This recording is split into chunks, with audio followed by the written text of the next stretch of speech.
Palang araw po, kumusta po kayo kaibigang Peter? So ayan do, dito tayo naka-pick up po, no? So ayan na, meron tayong ipapatanong po ngayon kay Peter, no? Tungkol naman sa mga nangyayari ngayon. So ayan kaibigan, no? Napakagulo talaga ngayon kaibigan, no? So ano pong masasabi ninyo? Kasi ang daming nagtatanong, no? Ang daming nagtatanong talaga. Kasi itong si Lisa Marcos kaibigan ay hindi pa talaga siya lumilitaw, no? Hindi pa siya nagpapakita ba? Kasi ang tao ay gulong-gulo na ngayon kung nasan ba talaga, ano ba talaga ang totoo. Nasa Pilipinas ba si Lisa Marcos o nasa ibang bansa kaibigan?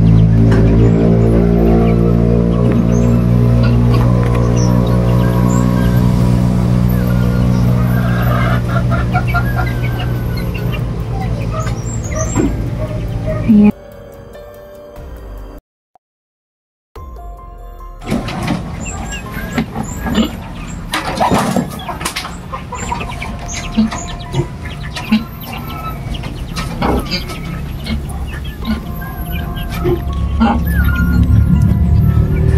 Ayan, no? Napakalinaw po ang sinabi ng ating kaibigan na si Peter, no?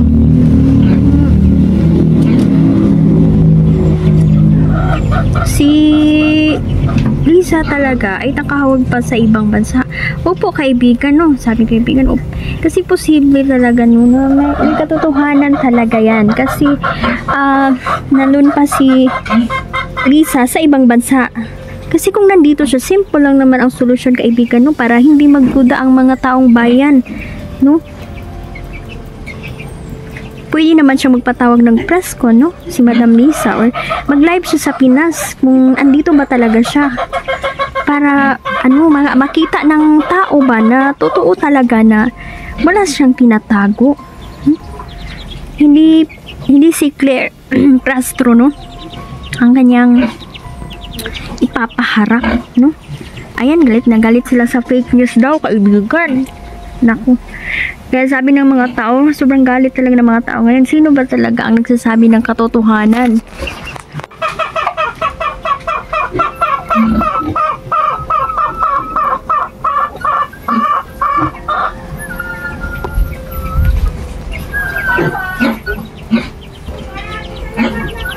So, ayan, sabi ng ating kaibigan na ayan, posible talaga naman may katotohanan talaga, no? Nakahold pa talaga si Madam Lisa doon sa ibang bansa, no? Kasi kung nakikita po ninyo, no? Kung totoo na nandito siya sa Pinas, bakit simple lang naman yung solusyon, di ba? Para hindi magduda ang mga tao, no? Pwede siyang magpatawag ng press con or mag-live siya na nasa Pinas siya. Kung andito siya sa Pilipinas, pwede naman siyang humarap. At hindi si Claire Castro, no? Ang magsasabi na nandito siya sa Pilipinas. Kung tutuusin, napakadali lang po, no? Ng patunayan kung andito talaga yung First Lady sa Pilipinas. Kasi ito po kasi yung nakikita natin sa mga balita ngayon.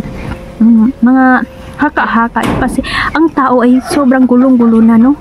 Pero paano yan? Na lalabas at lalabas talaga ang katotohanan, no? So, ayan, no? May tatanong po ako kaibigang Peter, no? Tungkol na naman po ito sa mga OFW. Mabait, parang may panggigipit na naman na ginagawa sila sa mga OFW.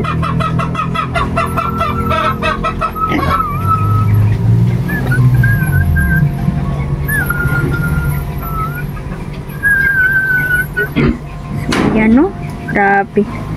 Ating mga kaibigang Gwente ay sobrang galit na din sa mga nangyayari ngayon. Di na talaga tama ito ba? Ano tungkol? Dapat hindi nila takutin, no? So, kaibigan, no? Dapat hindi nila takutin kasi itong mga OFW, pawis at hirap ang puhunan nila. Hindi naman sila katulad ng iba dyan, no? Kasi nakakatulong po sila sa bayan, no? Yung iba nga dyan, no? Yung mga garapalang kalkal sa bayan, no? Kalkal sa kaba ng bayan, dapat Dapat hindi nila pinapakialaman ang nagpapadala ng dolyares dito sa Pilipinas. Ay naku, grabe naman. Grabe na no, ang ginagawa nila no. Naunsa naman in town, Peter. O, naunsa naman yung kalibutan ron.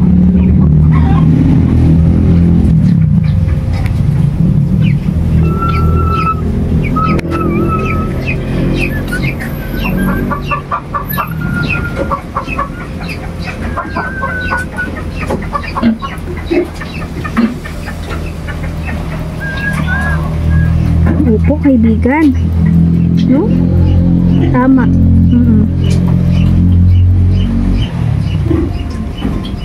Kakalungkot na mga nangyayari ngayon. Alam nyo, ang mga OFW, isang bayani, sabi ni Peter, isang bayani ang mga OFW. Ang hirap kaya ng kalagayan nila. Hindi basta-basta ang kanilang trabaho. Kaya nga, ang mga OFW natin ay mahal na mahal nila si Tatay Digong dahil si Digong po, si Tatay Digong po ay sabi ni kaibigang Peter na si Tatay Digong ay pagpapahalaga sa OFW natin mga bayani. Yes. Alam nyo, sa nakikita ko ngayon kaibigan, no? Ito na ang pinakaunang history na may pangulo na mahal talaga ng mga Pilipino. Lalong-lalo na ang mga OFW. Grabe ang suporta nila kay Tatay Digong.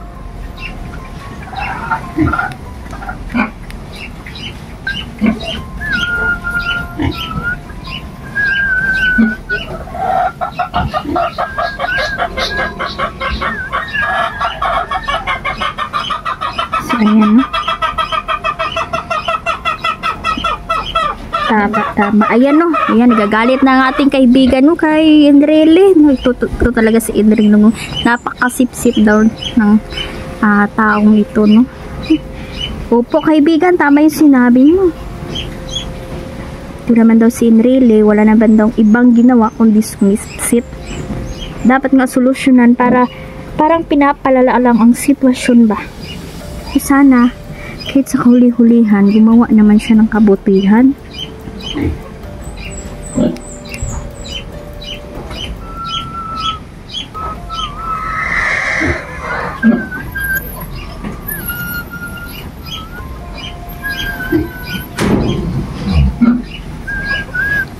Opo, tama po. May punto ka dyan, kaibigang Peter. Opo. Ako po. Sabi ni Peter, sobrang gulong-gulo na talaga. No? Sobrang gulong-gulo na. So, ayan no, mas sabi din ni kaibigan na mas mabuti na nasa ibang bansa pa si Tatay Digong kasi meron talagang meron talagang pagpaplano no sa kanyang buhay ba. Dapat hindi talaga magkumpiyansa, no? Sabi niyang ating kaibigan, kung makakauwi man si Tatay Digong, kaibigan, no? Bantayan niyo po, kaibigan. Ako po'y nakikiusap po sa inyo. No? Bantayan niyo po taong bayan, kaibigan, na hindi magkakagulo-gulo. Lalong-lalo na po si Tatay, no? Dami pong nagmamahal sa kanya, kaibigan, no? Kasi itong si Tatay Digong, napakatapang talaga. Pagtungkol na sa bayan, matapang talaga si Tatay Digong, no? Yan na lang nakikita ko naman, no? Nakikita natin, opinion natin sa mga nangyayaring ito. Alam mo kaibigan, nakakalungkot talaga. Pakinggan natin si Peter, meron siyang sinasabi.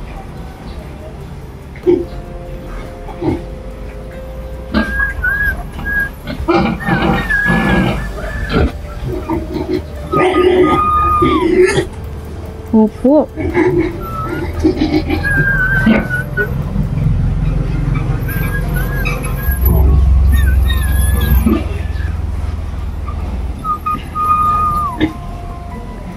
Yan, no? Salamat po kaibigan sa babala po ninyo at sabi ni kaibigan na tutulong sila, no? Nagbantayan, no?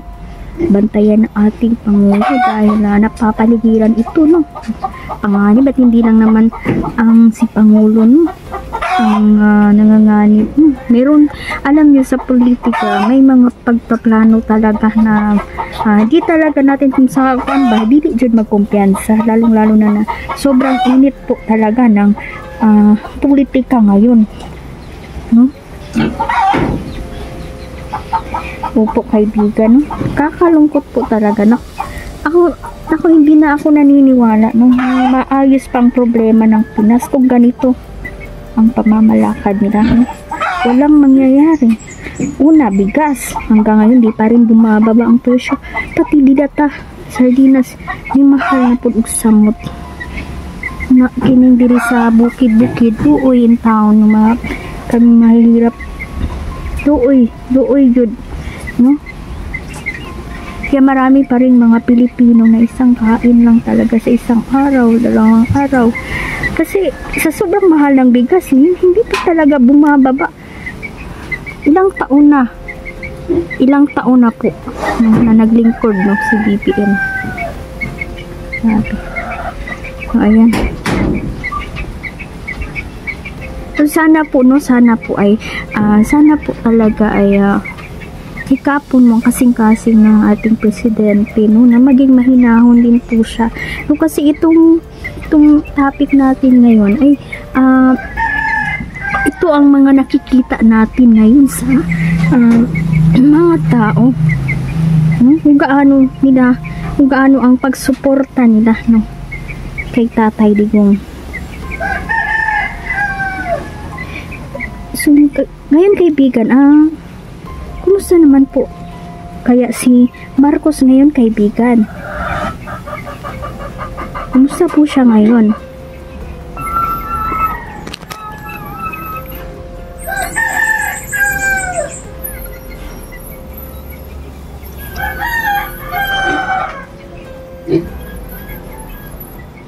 Ayan, no, sabi ni kaibigan, no, na si Marcos daw ngayon, kasi depressed na po sila ngayon, no, dahil masakit sa kanya, ang mga nangyayari, katotohanan, hindi na nga umuusad, wala pang nangyayari sa Pilipinas.